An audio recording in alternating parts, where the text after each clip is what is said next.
I love using the Instant Pot, and I just wanted to show you how quick and easy it is to make rice in. Just gonna get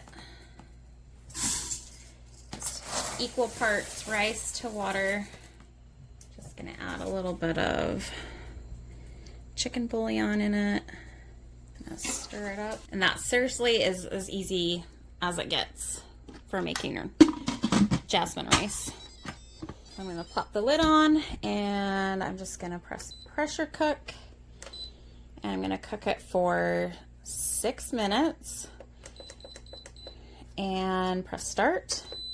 And then when this will come up to pressure, and then it will start counting up to, I think it counts down actually. It'll count down from 6 minutes, and then it will beep, and I'm going to let it naturally release, is what it's called.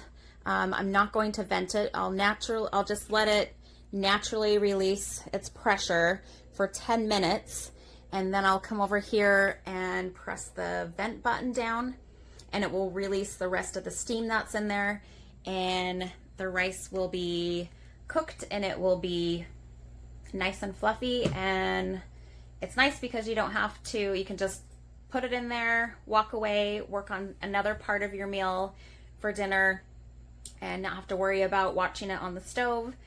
And it makes life so much more simpler. I love my Instant Pot. I saute vegetables or meat in it. I steam veggies. I cook hard-boiled eggs. On and on and on. But this is my #1 favorite tool in the kitchen.